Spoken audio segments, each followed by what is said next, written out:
What's going on, everyone? James Anderson here, and welcome back to another episode of the Political Freedom Fighters podcast. Now, in this episode, I'm actually going to be interviewing you all a Libertarian candidate who is running for NC House District 16. And with that being said, I would love to introduce to all of you Jonathan Miller. How are you, sir? Hi, good to see you. It's great to see you too. Now, the first question I got to ask you is, who are you and what do you do? Well, my name is Jonathan. It'll appear on the ballot as Jonathan D. Miller for the 16th Senate District of North Carolina. So I was born in Florida, but my parents are from North Carolina. My family's from North Carolina for many generations. My grandma still lives in Pamlico County. I spent all of my summers growing up in Pamlico County, North Carolina, and have just always loved North Carolina.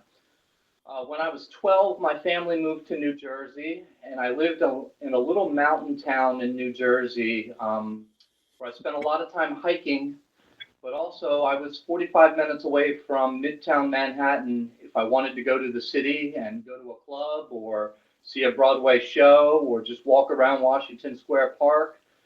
So New York City was my backyard, but my front yard was the mountains. And I love hiking. I love everything outdoors. I love photography and especially nature photography. I take a lot of pictures of animals and landscape scenes. After I graduated high school, I did a lot of time as a car salesman. I went to school for computer technical support, but I sold cars for a living. And after about 7 years in sales, I got burned out. I started kind of doing my own thing. I was an entrepreneur for a while. I flipped some houses. I learned the construction trade, and that got me into doing a lot of construction work. I worked as a carpenter for a long time. Sometimes I was working full-time as a carpenter. Sometimes I had my own business that I was working on, and carpentry would be sort of a way to make money on the side when I needed to put some more effort into my business. Several years ago, I let's see. So basically, I kind of got out of carpentry because I had an injury. I cut off 3 of my fingers, and I decided that I didn't want to be playing with cable saws all day, every day anymore. And uh, I ended up getting a job as a maintenance technician, and I really like fixing things. So that was a good fit for me. And now I currently work as a maintenance technician for a country club in Cary, and I make sure the facilities stay working. All day long I'm fixing this and fixing that, and it's really enjoyable. But I would like an opportunity to help fix North Carolina. That's awesome, man. Anyways, next up, let's talk about your history.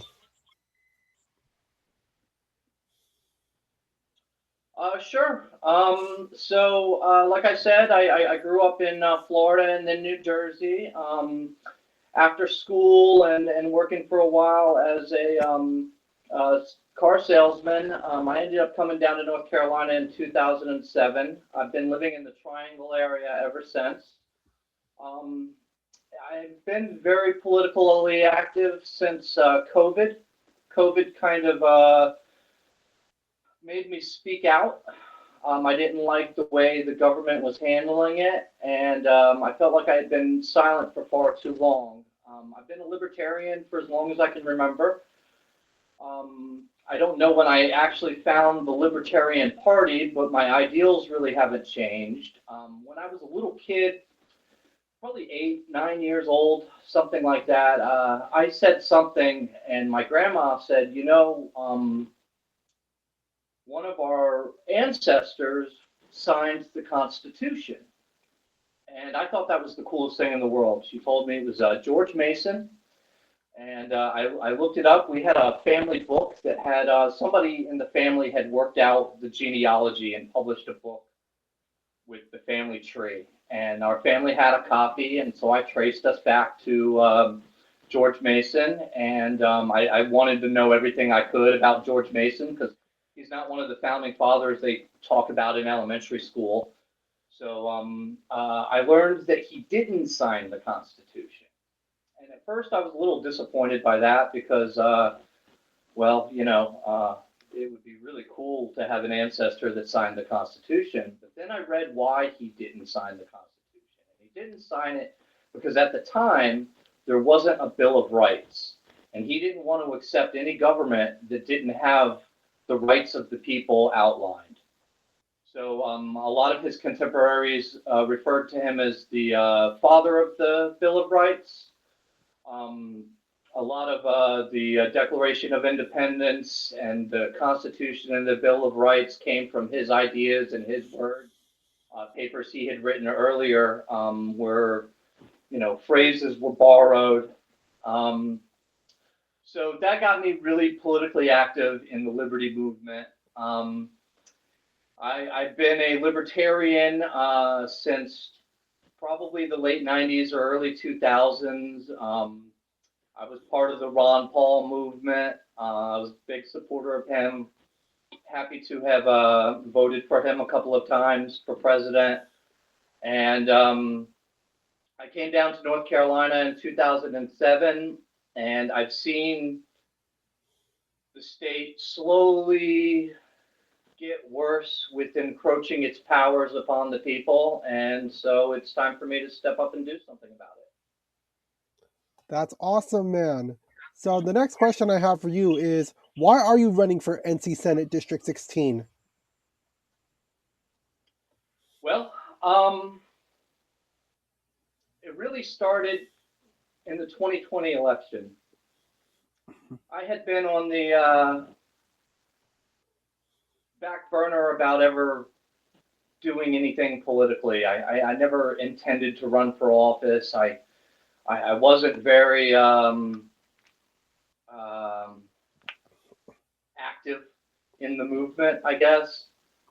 And then the breaking point was really when I went to vote, and I saw that there was a few libertarians I could vote for, but there was a lot of seats that either had just a Democrat and Republican, or in some cases just a Republican or just a Democrat, and there was no other choice. And I thought, why aren't there more libertarians running? And then I thought, well, one of our basic principles is we don't want to rule people. So, it's hard to get any of us to be politicians because that's the beast that we're fighting. And I got in contact with the Wake Libertarian Party. I had never met anybody that was a Wake County Libertarian and politically active. So I reached out to the party's official channels, and I was informed that every Wednesday they get together at Tobacco Road in downtown Raleigh. And I started going on Wednesday nights and talking with the people about liberty and the topics of the day and everything. And I've bounced around where I wasn't in the same district for a long time. I've been all over Raleigh, and they split it up in convoluted ways. So I was never sure that I would be able to run, but now I'm in a place in Cary that I think I'm going to be in for a while. So I decided it was time to step up and be the Libertarian candidate. That's awesome. Anyway, since this district does have a Democratic incumbent, I will start by asking you your opinion on the Democrats. So, what's your opinion on the Democrats? They get it right about 10% of the time. They get it wrong about 90% of the time. The Republicans get it right about 12% of the time, and you can do the math. I think that For the Democrat people, their heart is in the right place. And the same with the Republicans. They want a better America, and they think they know how to do it. But when it comes to the politicians, the Democrats and the Republicans are the same thing. I don't think there's really much of a difference in the way things end up, regardless of who's in the governor's seat, regardless of who has the majority of the Senate. And it just seems that slowly we're losing our rights. Slowly we're losing our power. Our taxes are always more, more, more. I know they have been lowering the state income tax a little bit, but that's nothing compared to the zero it should be. Now, that's not something I'm planning on introducing right away when I get into the office, but I do think property taxes should be abolished completely. I don't know how anybody can stand by that. You pay for a house for 30 years. By the time it's yours, you paid the bank as much as you paid for the house. And now you've got to pay the state for the rest of your life just to be able to keep living in a place that you own, supposedly own. You don't really own it if the government owns it, or if the government makes you pay rent. So I think we need to get rid of property taxes, and I think we need to start working on all these encroachments to our rights. There's a lot of things that the state does to make it harder for North Carolinians to make a living and to be with their families. I think we need more choices and less government. Fair enough. I'm glad you gave out your opinions to both the Democrats and the Republicans. Let's go over with your opinion on the Democratic incumbent first. What's your opinion on Gail Adcock? Um, she seems like a nice person. I don't have anything bad to say about her.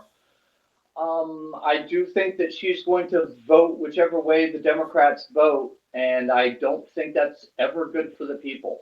Um, all these bills that they pass are spending our money foolishly for things that we don't want or need, and in most cases, hurting people more than they're helping people. So I don't have really an opinion on Gail. I know she's a nurse, and I think that's about the most noble thing a person can do with their life is be a registered nurse. So I respect her for that, but I wish she would go back to working in a hospital and get out of Raleigh politics because the Democrats are not doing anything that they say they're going to do. They have all these issues that every time it's time for an election, they preach about, and those things just get worse and worse and worse. So, Gail seems like a great person. I hope I get a chance to meet with her. I would love to debate with her. She's probably got a lot more debate experience than I do, and she might even know the issues better than I do, but I don't think she's on the right side of the issues. So I'm hoping the people of North Carolina see that. Fair enough. Next up is the Republican. Well, it sounds to me like the Republican is probably going to lose this district and lose this race anyway, so why can't they win this race? Um, well, um, it's just a matter of where the lines in the sand are. I think they've been intentionally drawn so that this area is a Democrat stronghold. It's. I mean, if you look at the map, it's crazy where the borders are. It's pretty intentional to include this neighborhood but exclude that neighborhood. I actually met Philip Hensley, who is the Republican nominee. I I looked him up. I stalked him a little bit online and saw that he owned a cigar shop in Cary. So I went out to his store and shook his hand, and he was very cordial. I probably stayed for half an hour and talked with him and some of his customers who were hanging out smoking cigars. And, we had a couple of laughs together. I think he realizes that he's got no hope of winning this district as well. But the reason behind that is, Gail could really spend $0 and still win this district.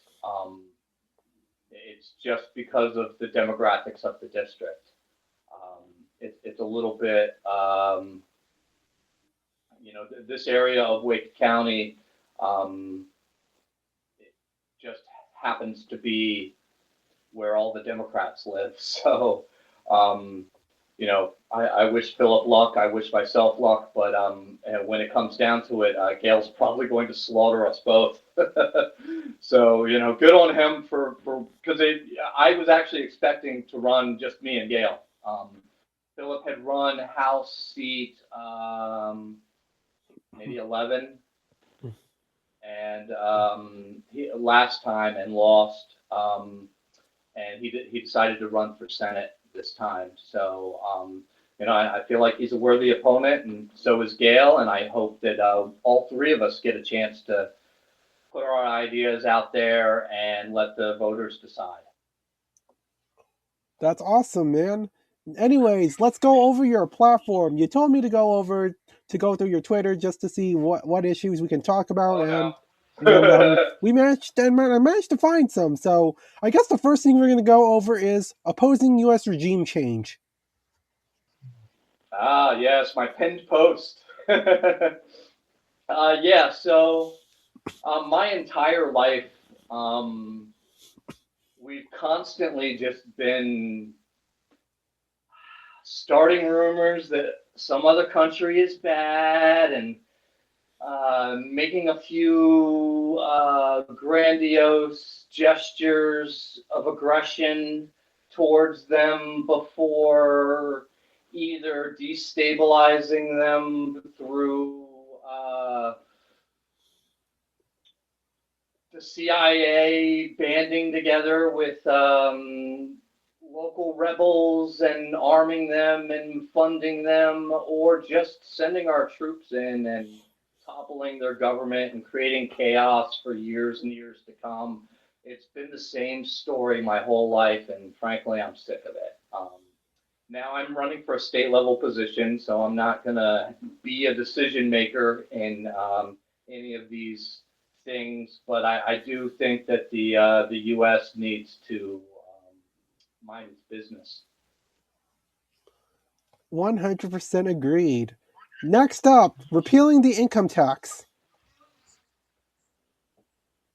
Yeah, income tax is bad. It's just theft. It's just the government stealing your money and deciding what to do with it. 10% that we know about is fraud. Probably another 50% is fraud that we don't know about yet.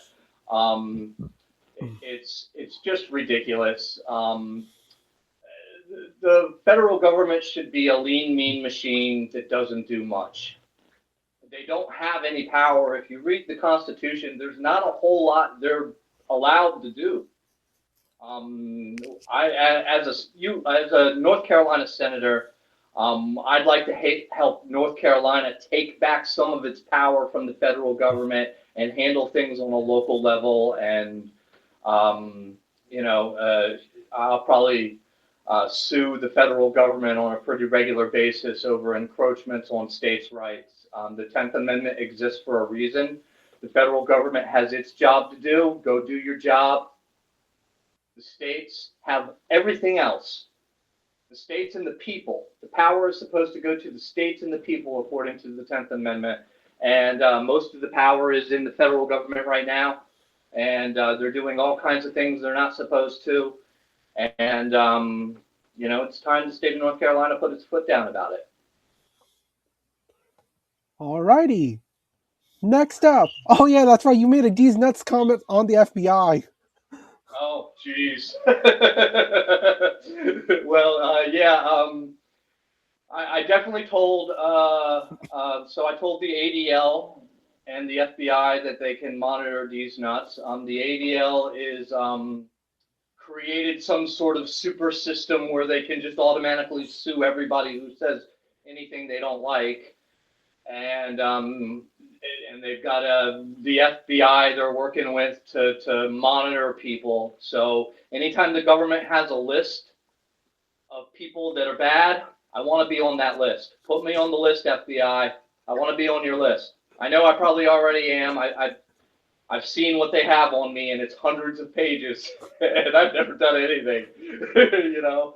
So the FBI can definitely monitor these nuts.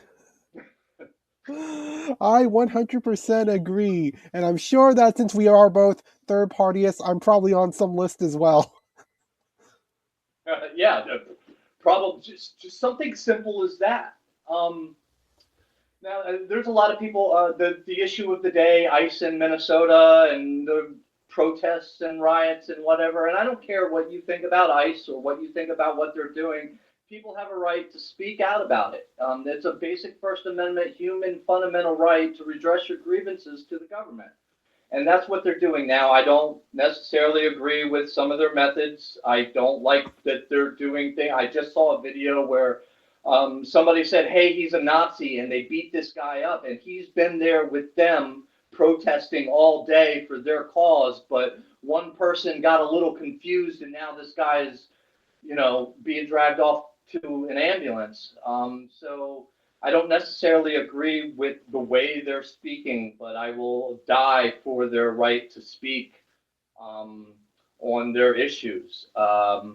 We've got a lot of people that think you should be locked in jail for saying the wrong thing on both sides of the, right and the left. They want the other side to just be silenced. And I might not agree with anything either of them say, but I'll die for their right to say it. And speaking of ICE, let's talk about the Second Amendment. Sure. I love the Second Amendment. So I'm a felon. I sold somebody 3.5 grams of cannabis. This person had asked me if I could get them some cannabis. At the time, I was not a cannabis dealer, but I was a consumer, and I had to get some for myself anyways. So I decided I would help this friend out. When I met with him, he asked me if I could get him an ounce, and I said, "Whoa, buddy, I'm helping you out this one time. If you want something like that, you got to find somebody else, But he took it and walked away, and police came from every direction with a warrant with my name on it. So I did 17 months in state prison for 3.5 grams of cannabis, and now I can never own a gun. That was like 8 years ago. So I have 12 more years before I can even beg daddy government to give me my rights back. And they can say no. So I never had a gun. My family always hunted. I've hunted. I've borrowed rifles. I've fired handguns. I've learned how to properly handle a weapon. I've learned how to respect a weapon. I've learned the rules of handling a weapon. And I think everybody should be trained on that. I think we should have a well-organized militia where you turn 18 and everybody, when you turn 18, you either opt out of your gun rights or you go train somewhere, probably in the private market that's certified to do so, and prove your ability to have a gun. And as long as you don't ever use a gun violently, those rights should not be restricted. And, I don't think that there should be any encroachment on the Second Amendment. If somebody can afford an F-15 fighter jet with ballistic missiles, then, have fun, bro. Just don't hurt anybody. Um, that's a little bit of an extreme example, but you used to be able to order a machine gun from Sears Roebuck and Company from their catalog and have it mail ordered to your house. And in 1986, they made new machine guns illegal. You can still get one if you beg daddy government for special permission, but you would have to spend probably $20,000 to get your hands on one if you could even find one for sale. Since 1986, I could be wrong on this, feel free to fact check me. But last I knew, nobody has used a lawfully possessed machine gun in the commission of a crime in like 30 years. So 40 years. So we do have a restriction on machine guns. We've made them impossible to get. I feel like if somebody wants one, they should be able to have one. If the government can have one, we should be able to have one too, because the whole purpose of the Second Amendment is eventually we're going to have to take back our government with force, because there's really no other way when it comes to tyranny. Once we get to a certain point, you can't vote yourself out of it anymore. There are a lot of countries right now that are ruled by a dictator who is tyrannical, and those people don't have the guns to take back their country. We saw during COVID in Australia, where they voluntarily gave up their guns, that they were putting people in internment camps for not wearing a mask. And that could happen here if we didn't have a Second Amendment. During World War II, the Emperor of Japan and Adolf Hitler both ordered their top generals to make a plan to invade the United States. And the plan was, we can't do that. They've all got guns. And as long as we have guns as a right in this country, nobody can mess with us, because there's too many of us that are going to stand up and fight. So there's no standing army in the world that could invade our country. They can invade our country in other ways, but they're not going to do it with guns, because we have more guns than them. And I like that. And I don't think the government should be involving itself at all in the gun trade. If you are, so the way things work now, if you're a felon, you can't have a gun. I feel like if you didn't use a weapon in whatever crime it is you committed, you did your time. Your rights should be restored to you. All of your rights should be restored to you. You did something wrong. You got caught. You were punished. The punishment ends when you get out of prison, or when you get off parole, or whatever it is. That should be it. It shouldn't be affecting the rest of your life. You shouldn't have to worry about what happens if somebody breaks into my house. You should be able to protect your family. You should be able to hunt. And you should be able to have any gun the government has. Fair enough. You became a felon just for a small bit of weed, and now you can't own a gun. That's insane. So the charge was delivery of Schedule 6 or 4. I can't remember if it's IV or VI, but it's delivery of cannabis is the charge. So what I have pled guilty to was the act of handing it to him. I was also charged with selling it to him, which is receiving money for it. But I worked out a plea deal where I pled guilty to the delivery, and the other charge, which was worse, got dropped. Which I don't agree with the whole plea bargain system.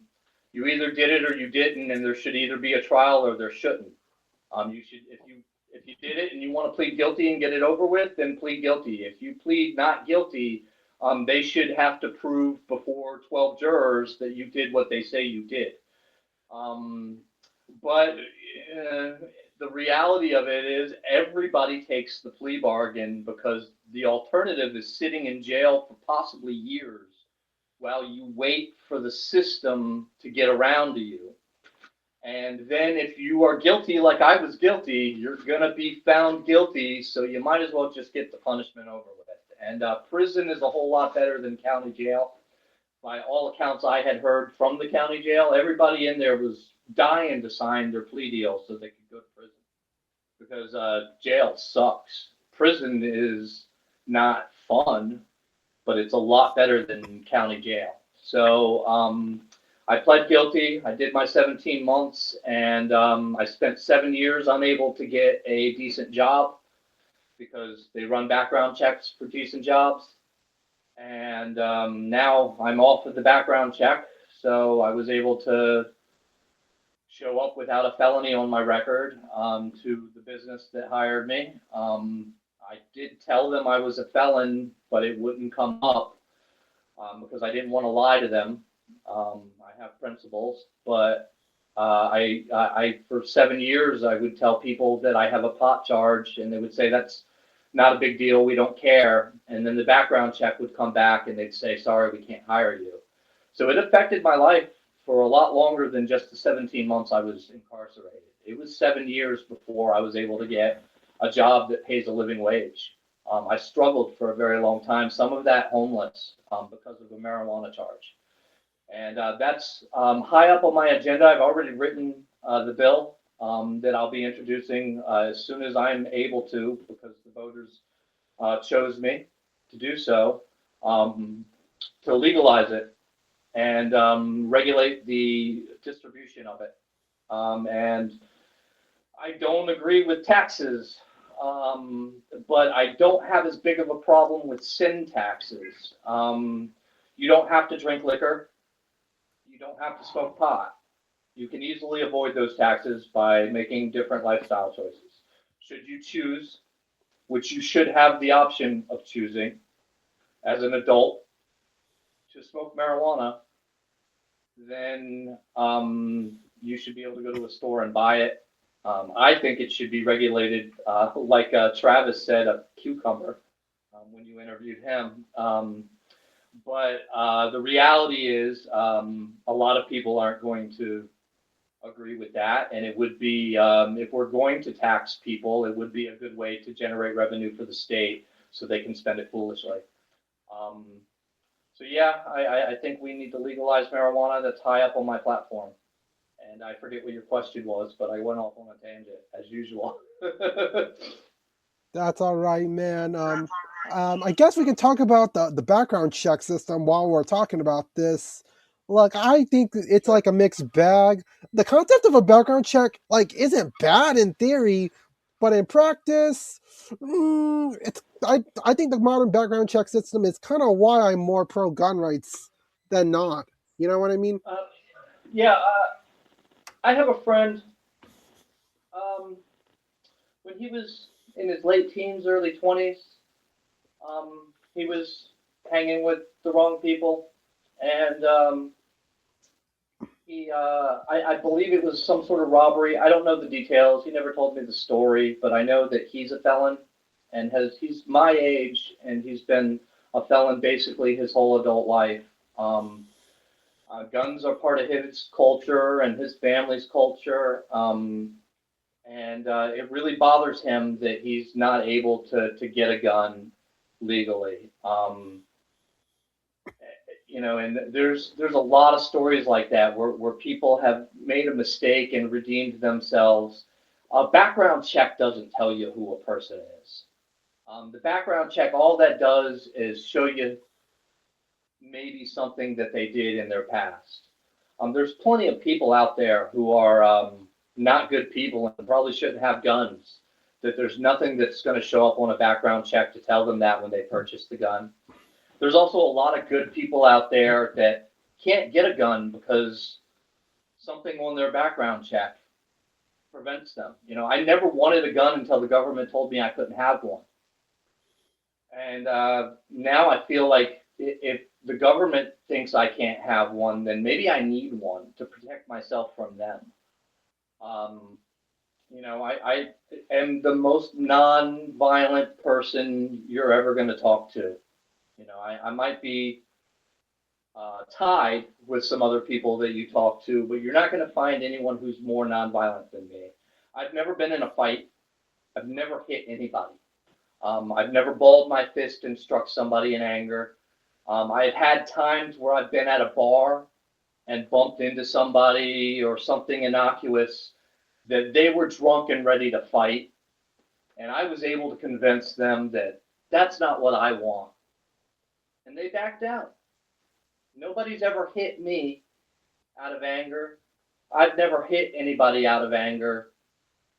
I've never done anything that would lead any reasonable person to believe that I shouldn't have a gun, but I can't.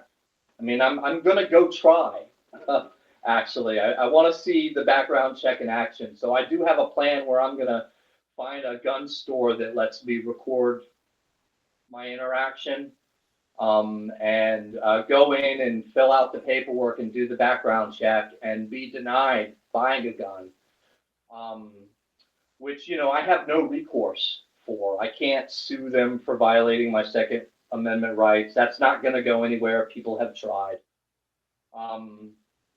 Because it's just a cannabis charge, there is a legal avenue that's real shaky that I could possibly spend a whole bunch of money on lawyers and federal lawsuits and all sorts of stuff. And 10 years from now, maybe possibly after having spent $500,000 on legal fees, I could get a gun. It shouldn't be that way. The background checks. I'm not going to say we shouldn't be. Well, you know what? I will say I don't think we should be background check people for guns. You know what? Because it's not stopping anyone from getting a gun. I can go get a gun right now. It's late enough at night that I could go find somebody in downtown Raleigh or south of downtown Raleigh walking around who's got a gun for sale. It would be cheaper to buy it from him. There's less of a choice in which gun I get. But if I want to do violence to somebody, the gun laws aren't going to stop me. I can go get a gun. I've been offered guns. I could get a gun right now, and if I wanted to, I could just 3D print a gun.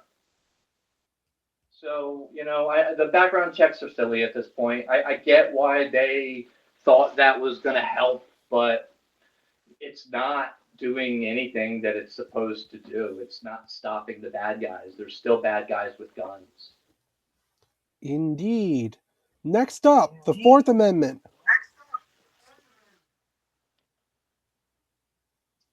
Yeah, the Fourth Amendment. So, the Fourth Amendment says that you should be secure in your papers and your properties, and it protects you against unlawful seizures from the government, supposedly.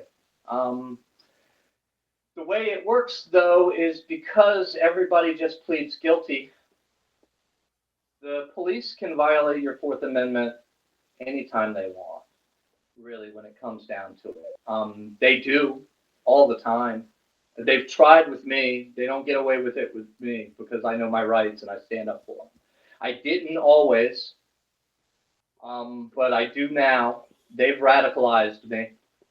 So right now we have a problem in this country where half the country thinks that if ICE or anyone from the government ask you for your ID, that you should just comply. And they have every right in the world to ask you for your ID. And you have a responsibility as an American to tell them to get a warrant for reasonable articulable suspicion of a crime.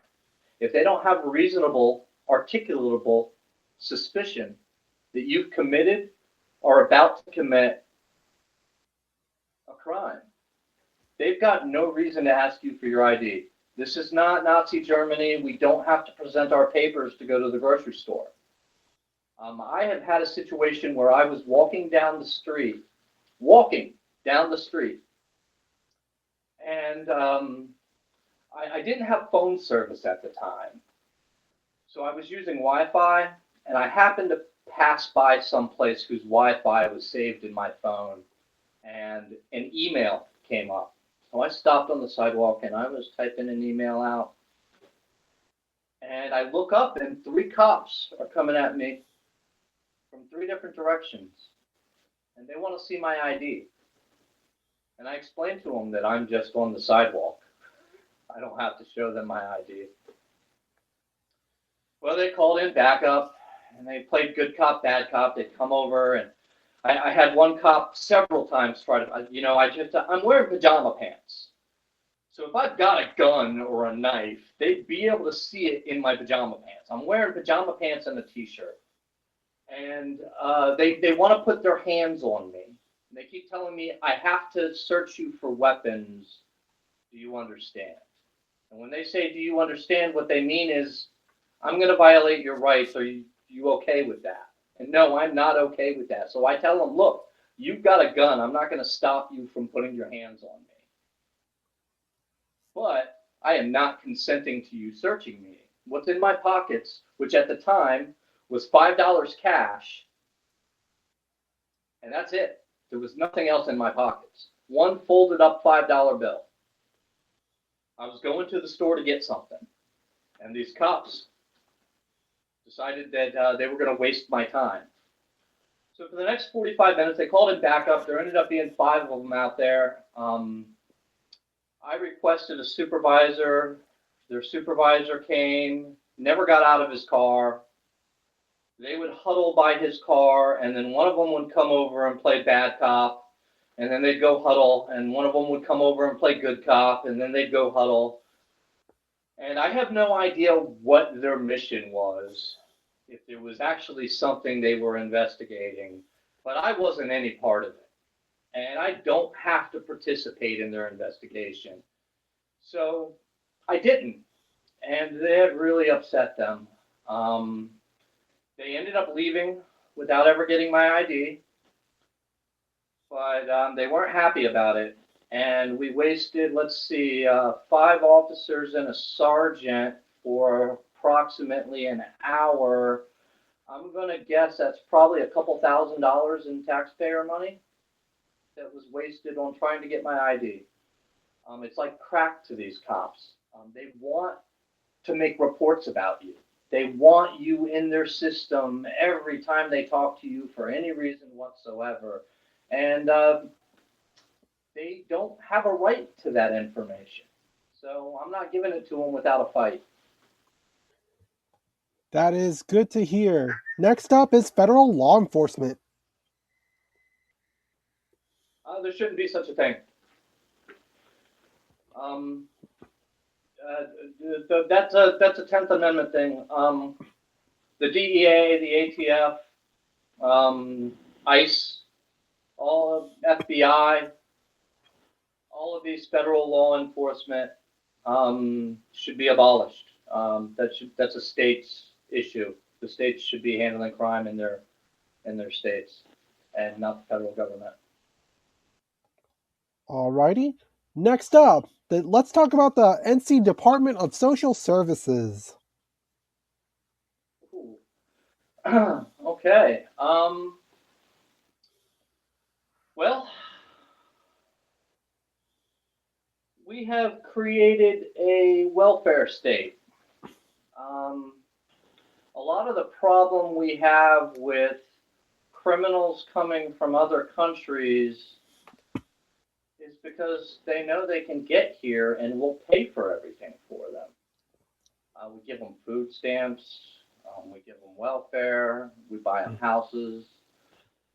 Meanwhile, if you work, there's nothing for you. Like I said, I spent 7 years where I had a felony on my background check for work and couldn't get a good job. Had trouble getting a good job, anyways. And if you go to the Department of Social Services and you say, "Hey, I don't make enough of money for an apartment and food," it's too bad. You make money, you work, so there's no assistance for you. But if you just don't work, you get food stamps. And the food stamps are paid for by the people who are working.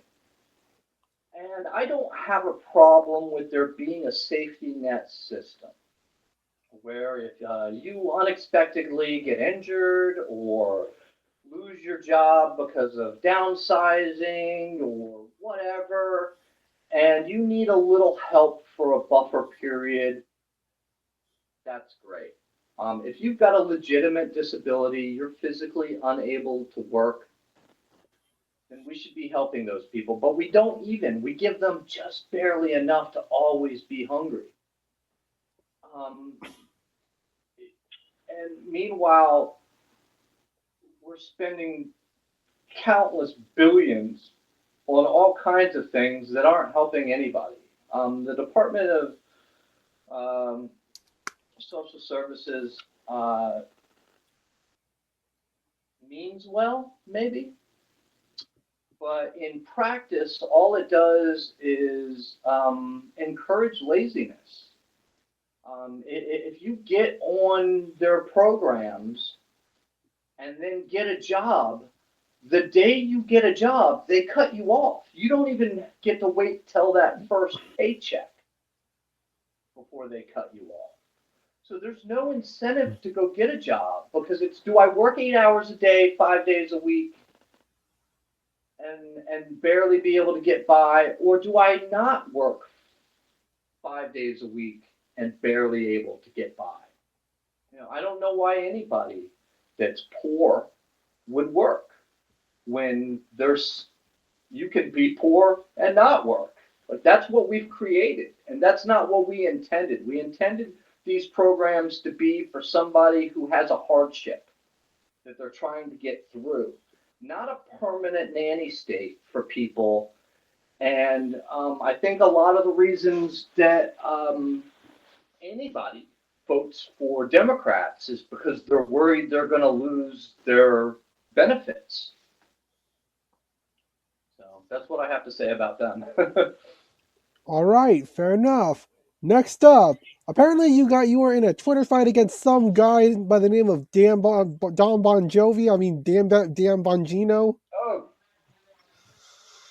yeah. So Dan Bongino. Dan Bongino was. So I used to respect him. I didn't necessarily like what he was saying, what he was, all the time. He's a Republican, so there's areas where, yeah, but he was real big on we've got to expose the Epstein pedophiles, and he talked about that nonstop for years. How we have to get these people. How do not let up, do not believe the lies, do not believe the cover up. And then Trump got into office and appointed him as deputy director of the FBI. And he went in there to expose the Epstein files to us and then did his best to cover them up. So, in my opinion, he's lost all integrity.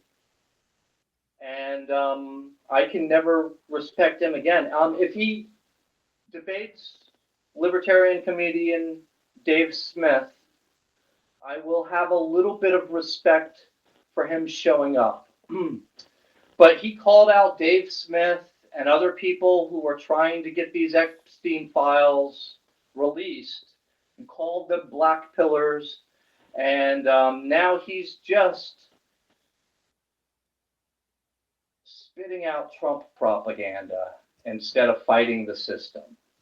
So he's lost integrity as far as I'm concerned. It became a meme to get blocked by him because anybody on Twitter who was saying anything to him about the Epstein files or anything was getting blocked. So it sort of became a badge of honor. And all of my quote unquote Twitter friends, all the people I follow on X, were posting their screenshots of getting banned by Dan Bongino. So we were attacking him so that he would block us. And I did manage to get blocked. I don't remember what I said that got blocked, but I said a lot of things before he finally blocked me. Yeah, I was kind of proud of that one. I was kind of starting to be a little bit of a meme that if he hasn't blocked you, you must be a Fed. So I had to prove I'm not a Fed. So I just went hard on him for a little while and until I finally called him and he blocked me. That's awesome. Maybe I'm probably gonna try to get blocked by Dan Bongino too. Yeah, we all should. I would like to see his audience increase to just him and Lindsey Graham and Trump. Those are the only people he seems to care about now anyway, so let him talk to them. I'd be interested to see the stats on. So I haven't watched it yet, but I know a lot of people were planning on tuning in to his first podcast back on the streets as a civilian. I haven't watched it yet, but I would be curious to see it.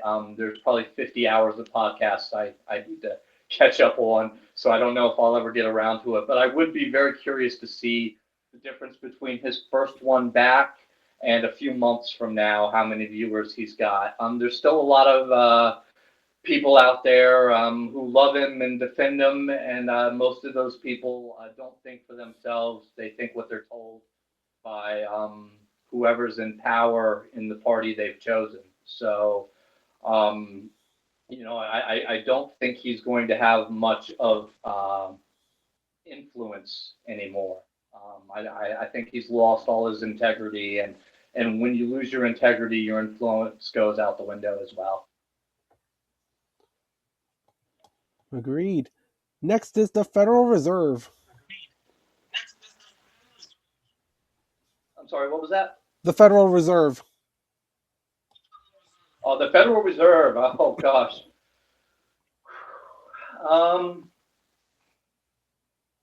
So the Federal Reserve is a private bank owned by international rich bankers. All of our money is fake. A lot of people don't realize this. Congress says we need money. And the Federal Reserve says we will let you borrow money at interest. And then the Federal Reserve invents the money. And the government pushes the money out to the people. And now all of our taxes go to pay the interest that we owe on the money that we're borrowing from an organization that doesn't have the money. They just make it up. We could eliminate the income. We only have an income tax to pay back the Federal Reserve. That's the reason we work until April. If you have a job, you work until April for free. And then the rest of the year, that's your money. But the government gets the first few months of the year from you. And they take that out of every paycheck, and then they make you beg them to get a little bit of it back. Because you pay them they take a little more than what you're supposed to take, so that you have to beg them to get some of it back. And the Federal Reserve shouldn't exist. They're arguing on who should be the next chair of the Federal Reserve. Well, if you're not going to make it Ron Paul, whose mission in life has been to shut down the Federal Reserve, nobody should sit in that chair. Frankly, we should hang everybody who ever sat in that chair, but that's not ever going to happen because there's no real justice in this world. But we should shut down the Federal Reserve. We should come up with our own monetary policy. We don't need the Federal Reserve. The Constitution grants that power to Congress, and Congress says, I don't want to deal with it. Let's let the Federal Reserve deal with it. They actually put Andrew Jackson on the $20 bill because the first time they tried to make a Federal Reserve, he killed it. So that's their little joke to put his face on our money. All the money, the faces they chose are because those people were against what they're doing. And that's their little way of subtly saying that we won. We got you. We're the international bankers and you can't destroy us. So they need to be destroyed. We need to come up with a new way of doing things in this country that doesn't involve the Federal Reserve. All right, fair enough. And last up is ending property taxes. Yes. Property taxes. Is there anything more insidious that the government does? That's your house. It's supposed to be your house, but they can take it away. I don't have the money to buy a house right now. I'm saving. I'm hopefully, in a few years from now, I'll have down payment money so I can buy a house. But it's going to take a few years of saving to buy a house. And then by the time I finish paying it off, I'll hopefully be well into retirement. But I'm probably still going to have to work because the government wants its property tax. And because I'm poor and because I can't afford to just go buy a house the traditional way, I have sought all sorts of non-traditional ways of buying a house. And one of those is by going to your county's auction for tax lien houses. Wake County currently has 6 or 7 houses that are waiting to be auctioned off. One of these houses, the person who used to own the house got behind on their taxes and owes $14,000, I believe. And Wake County has taken that house from them. It's not their house anymore. It belongs to Wake County for $14,000. The value of the land is $300,000. The value of the house that sits on the land is $300,000. They paid for that house. Now, I don't know how much they paid for it. Maybe they bought it when it was $150,000 and it's appreciated. But that's not the point. If they had sold that house, they would have got $600,000 for it. But because they didn't have the $15,000 to give the government took that house and is going to auction it off. Now, I don't know what it'll sell for. That's up to whoever has the most money in their pocket at the day of the auction. But it could sell for $14,000, $15,000 when it's a $600,000 house. And that's just criminal. I don't know how we're letting the state get away with that so long. I'm proud of other states for actually having pushed with legislation to get the property tax abolished. I don't think anybody has been successful. I think Ohio was close. But I could be wrong about that. But I know a few states have had legislators that introduced bills to do it, and it was discussed, and I don't believe any of them passed or at least weren't signed into law yet. So maybe North Carolina will be the first. That'll be another day one thing. I've written 2 bills, one of them to just outright abolish property tax, which I know I'll be the only one voting yay for should it come to the floor, which it won't even ever come to the floor, but that's a whole nother procedural discussion. But I do know that it's being talked about for the first time I can remember, where a lot of people are talking about it all over the country. So there is an opportunity to at least reform the way it's done. I'm thinking a good compromise. I can't remember the numbers I came up with. I did write a bill, which I'll probably eventually be publishing on my website once that's up and running. But something to the effect of you would pay property tax for a certain period of time and then no longer have to pay the property tax. And the reason I think this might be a compromise that people in the power to vote for it would accept is because most people move pretty frequently. The average house sells every like 7 years or something like that. So they would still be able to generate their revenue that they lust for through property taxes because people are going to buy a house and then they're going to buy a little bit nicer house because they're in a little bit better situation, or they move, they change jobs, so they move. There's all kinds of reasons people move.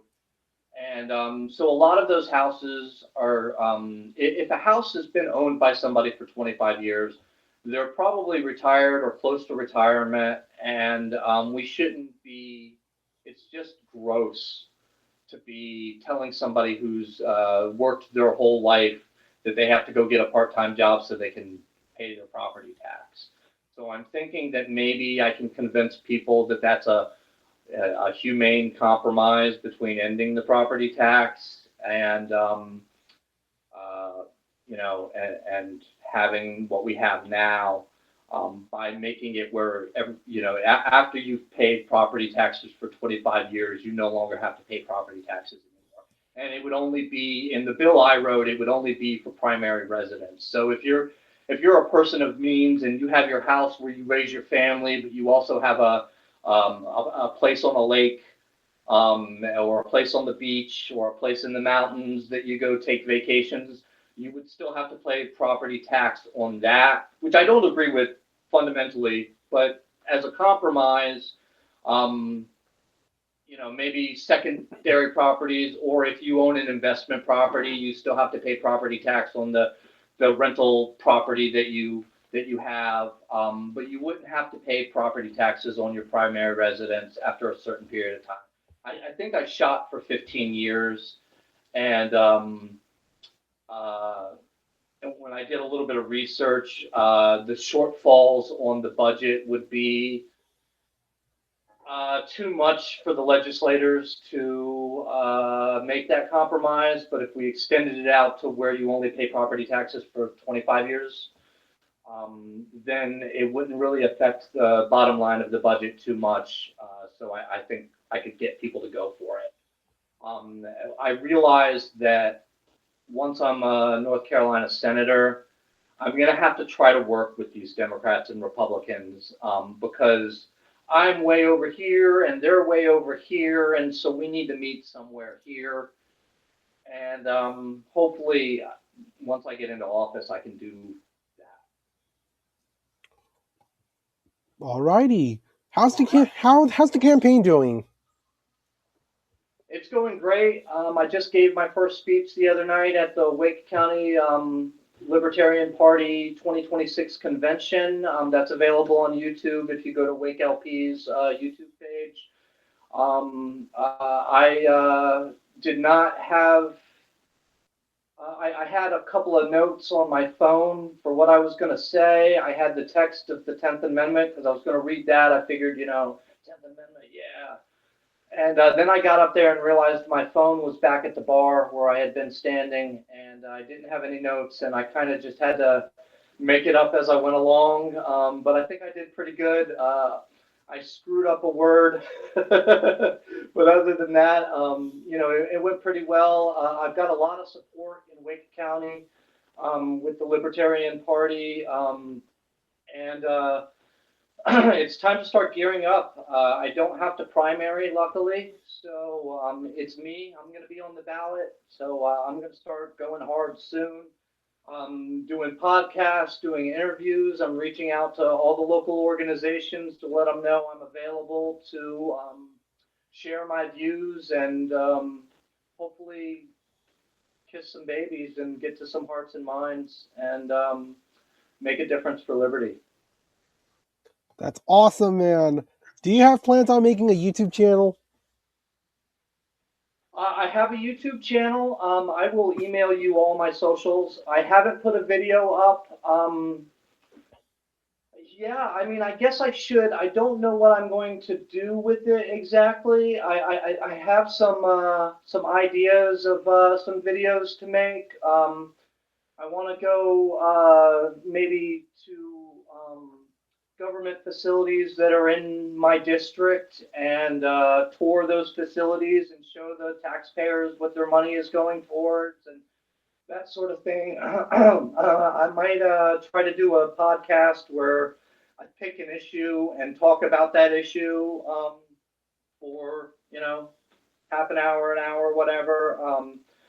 So I don't currently have, I do have a YouTube channel that I've set up, but I haven't currently done anything with it. I do hope to start doing things with it though. And I really commend you. When you asked me for this interview, I looked you up, of course, before I mean, I would have agreed to it regardless of who you are, what you were doing. I really like that your platform is to give third parties a voice. I don't care who the people vote for as long as they don't vote for Democrats or Republicans. There's other choices. Whether you know about them or not, there are other choices. And until we get out of this red versus blue and let other voices have a chance, we're just going to keep sliding downhill. So thank you for what you're doing. And this is my first podcast appearance. So thank you for that. I hope it went well. You're welcome, man. Is there anything else you want to talk about? um, Off the top of my head, I can't think of anything. We need drug reform. We need cannabis reform. Another big tenet I do want to talk about a little bit that we need more choice in our schools. A lot of people will argue that we have a lot of choice in schools in this state. There are programs where you can get vouchers for private schools, and we have some charter schools, but I would like to see more charter schools. I would like to see the money following the child. Right now in North Carolina, we spend about $13,000 per student per year. If you decide to put your kid in a private school, you can possibly get a grant for about half of that. That's not fair.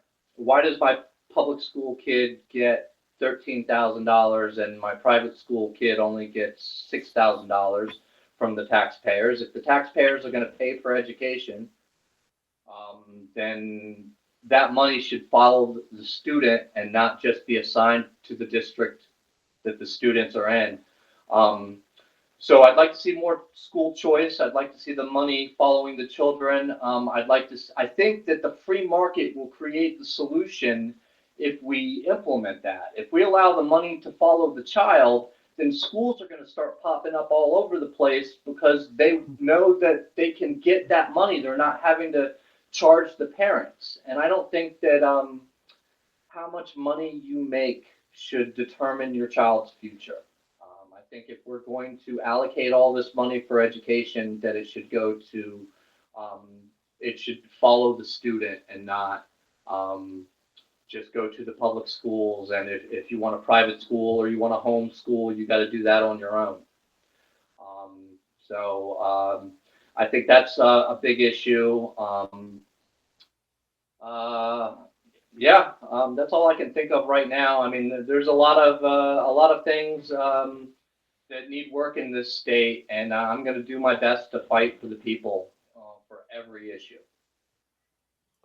That is great, man. With that being said, that's gonna be it for this episode of the Political Freedom Fighters podcast. If you have enjoyed this video, please hit the like button down below, and definitely type in a comment for any suggestions you may have.